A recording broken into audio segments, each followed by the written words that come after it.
I like to innovate on like current markets, and I can come up with interesting innovations. Sometimes I think too big. It's so innovative, you would need way more resources or way more something to be able to do it. So that's something that you learn. And definitely as an entrepreneur, I sometimes make things more complicated than they need to be. Yeah, that's the danger of us being business partners. We're both like this. I'm also thinking very big, and like if you think of our last call, we're spinning a lot of crazy ideas. But I think there's crazy potential in what we do with Digistore. I think it hasn't even touched its potential. Like for me, it's not just a reseller platform, like a platform for selling digital products and some small physical products. I think it can become like a super crazy high-tech infrastructure, just like Google or Amazon or something, because in this world nowadays, if the world is connected better, which it is, and which becomes more and more, the opportunities get a lot bigger. And at the same time, smaller companies, they have a hard time to catch up. If someone is starting a business right now, especially, for example, online businesses, in some way, at least in Europe, it's a lot harder than in the US. As a serial entrepreneur, I'm always trying to evolve. Having great conversations with other high performers is one of the best ways to grow, not only in business, but also in spirit, health, and relationships.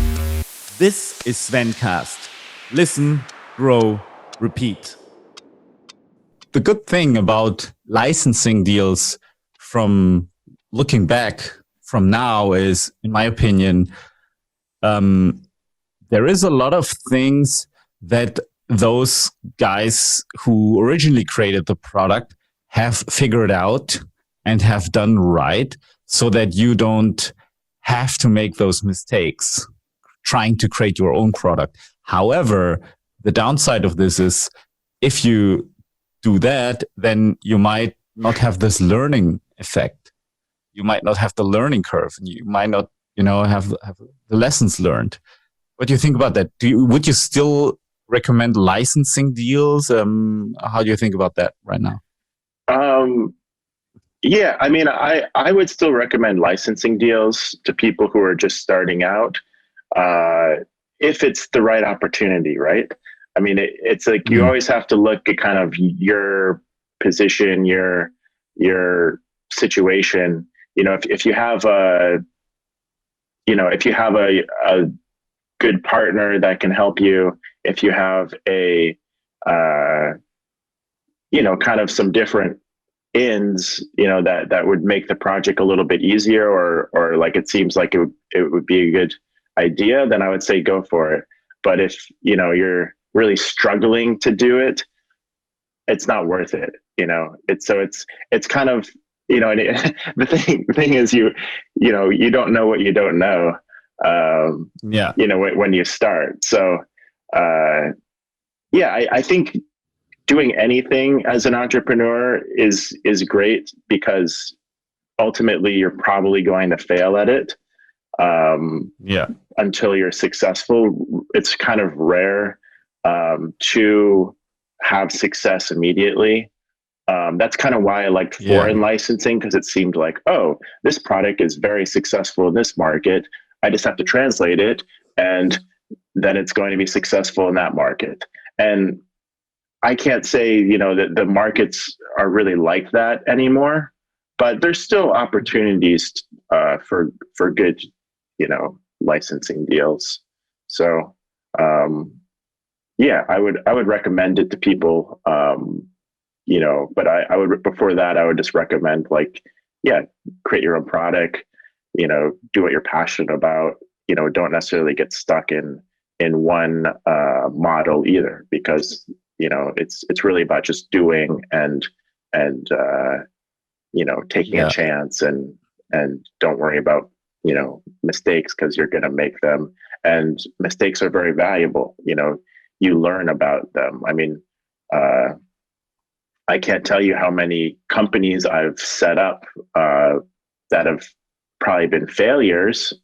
But at the same time, I know a lot more than most people because I've made those mistakes.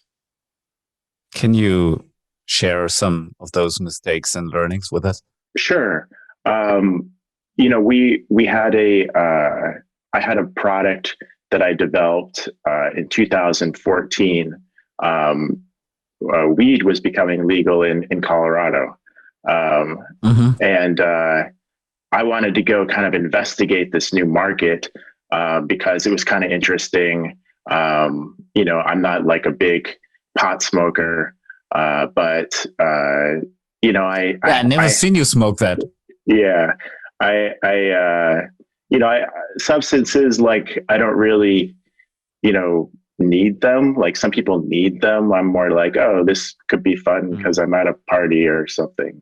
But I'm not, really somebody who gets like addicted or feels like I have to, smoke or do whatever. You're kind of a health nut. Yeah, I'm kind of a health nut. If you, I definitely grew up being a health nut. But yeah, so like in 2014, I was investigating, the legal marijuana market in Colorado, because I had a friend that lived there, and we were kind of investigating, like what could we do in this market, and we looked at licensing a brand. We were thinking maybe we license Jimi Hendrix's brand for to do a licensing deal with dispensaries. We license them the brand, and we create the packaging, and we create this brand around it. And then we realized, like, this is way too hard. There's way too much regulation around it. We're spending like thousands of dollars on lawyers. And then the whole Jimi Hendrix trademark in general is a quagmire, because there's one guy who kind of like licenses artwork of Jimi Hendrix that's associated with his brother. And then there's like Jeannie Hendrix, who is his sister, that like actually owns the trademark Jimi Hendrix. And so like this guy's like licensing this artwork of Jimi Hendrix out, but he doesn't really have the rights, but he kind of does. And then he's always in these legal battles with his sister over the rights to Jimi Hendrix. And so, of course, the guy that we were talking to just licensed like the artwork out, and he said no problem. Yeah, just no problem. Okay, no problem. Yeah, yeah. And luckily we didn't. We just wasted time on that. But we didn't really invest too much there. And then another thing that I did create was we noticed that the vaping market was really taking off in Colorado. And I had a former business partner that sold a lot of e-cigarettes online in Europe. And, that was an interesting market because it was kind of niche, and it's not very innovative. And so in Colorado, these vaping cartridges with, THC oil in them, they were selling like crazy, and they were like the product of that year for sure in that industry. And this company, Open Vape, was really taking off. So we thought, oh, we know this formulator who does a lot of natural products. Let's create 100% natural vape formula. And so we did that. But then we realized, like, if we don't have, so we invested some money. We had an investor that kind of invested in it with us. And, we didn't invest a lot of money, but maybe, high 5 figures on it. And we created this formula that was 100% natural, that didn't have any propylene glycol on it, which was like a petroleum-based product. It was a cool, innovative product, but we realized that, like, if we license it out on a mass scale, that people would just probably steal it very quickly. So, it wasn't worth going to market with until we had the patent, and patents take a long time. And so I still have the product, and I'm about to get 3 patents on it, but it was just something that, like, maybe I can go to market with it next year, but now I'm running Digistore and I don't even want to focus on it. I like to innovate on like current markets, and I can come up with interesting innovations, but sometimes I think too big, like it's, or it's it's so innovative that like you would need, way more resources or way more of something to be able to do it. So that's something that you learn, like, I definitely, as an entrepreneur, I sometimes make things more complicated than they need to be. Yeah, that's the danger of us being business partners. We're both like this. I'm also thinking very big, and like if you think of our last call, like we were spinning a lot of crazy ideas. But I think we can. I think there's crazy potential in what we do with Digistore. I think it hasn't even touched its potential.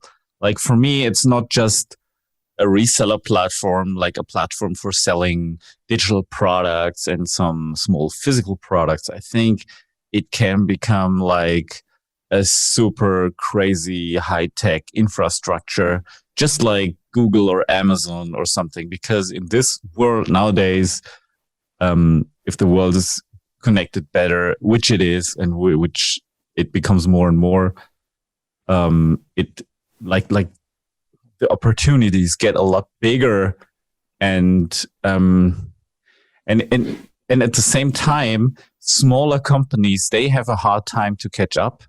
Like if someone is starting a business right now, it's, in my opinion, especially for example, online businesses, in some way, at least in Europe, it's a lot harder than in the US, for example, because there's so many new regulation around GDPR, data protections, so much more bureaucracy, and the bureaucracy in Europe is skyrocketing. That's why I'm also happy to be in the US market, because it's not as regulated as in Europe, because in Europe they're like, oh, how can we destroy businesses with regulations? It seems like that. It seems that they have this idea of, like over-regulating anything and everything. And at the same time, like allowing certain companies to do pretty much anything they want, just like we talked about, like in like what I told you about the vaccine companies, that in Switzerland where I live, the police wouldn't even allow to enter the territory, which is kind of an interesting thing. Like that there is like, okay, there's a company, and this company is given complete immunity to anything, against, any investigation against anything, it's a very funny thing about Switzerland, but it's anyway a special country. But going back to, becoming an entrepreneur and making mistakes, do you have like a top 3 list of things that people should avoid when they start a business nowadays, especially an online business? Yeah, I would say definitely being quick to figure out if you're in the right business model. I think looking back on all the different mistakes I've made, choosing the right business model is pretty much the most important part of being an entrepreneur. Entrepreneurs we're not really, especially, when we're younger and learning, we're not really strategic. We're probably not creating a business plan, and doing, all the formal things, because we're trying to create a product that's innovative or better or, amazing first. We need to have something to sell. And I think picking a business model that is, too difficult to, get into is definitely a mistake a lot of entrepreneurs make. I think another one is not getting started, just consuming too much information. There's so much information out there, so many books you can read, so many courses you can do. so many things, that you can just learn and learn and learn. And I'm all for learning. I'm all for education. Not necessarily formal education, but at least educating yourself. But at the same time, you have to actually like take action and do things, because, otherwise you're just going to be an academic, which is nothing wrong with that. But if you want to be an entrepreneur, you have to create something and do something and sell something. So yeah, I think, not getting started or not, getting a product to market, is also another trap entrepreneurs fall in. And I think not understanding marketing is another one, because having a really good understanding of marketing definitely helps you sell products, especially online in our industry. You can have a really great product, but if you don't have the right copy or you don't have the right message or positioning, then you're not going to sell many. And yeah, totally. And I think another thing that people are doing wrong a lot, especially when they're beginners and let's say clueless, is they are focusing on the wrong stuff.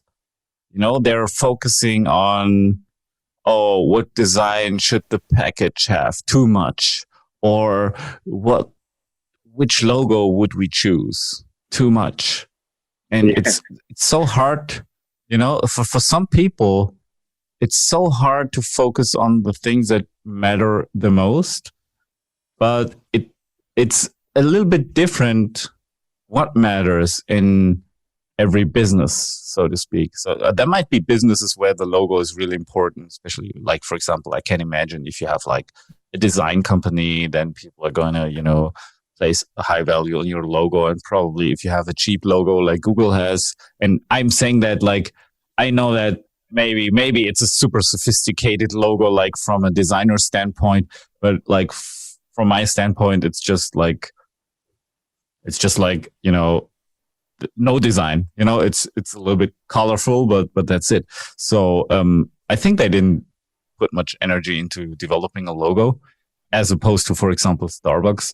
But, I think it's very easy to focus on the wrong things and to get distracted too much and to worry about too much about, the Instagram page and stuff and the photos, whatever. Yeah. As opposed to, trying to figure out, okay, how can I deliver the product in that way I had promised? Things like that. So I think this is like what I hear them, like this is one of the most things I hear where I think, oh, you're on the wrong track. And also the next thing is some people are just not entrepreneurs, because being an entrepreneur is like, to me, is like being a bodybuilder. You have to be made for that, you have to be okay with constantly being busy with your body and thinking about it all the time, which a bodybuilder would have to do, but also an entrepreneur, because being an entrepreneur doesn't really stop ever. It's like when you're taking a vacation, then like, for example, we're going to meet in Mexico. Guess what? What are we going to do there?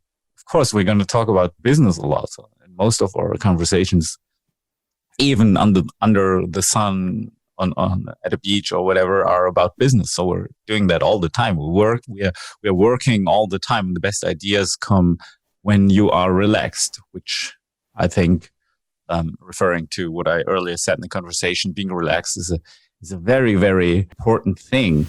In the following episode of Svencast. It's easy to break the rules in Switzerland. I definitely have gotten a few speeding tickets in Switzerland. Like they kind of enjoy figuring out ways to trick you into like getting tickets. Yeah, it's a very interesting country. They have different languages. They have like a French part, a German part, an Italian part, and each part is so different. You having been in all those places, why did you choose Miami, Florida? If you enjoyed this episode, hit the subscribe button and never miss an episode of Svencast again.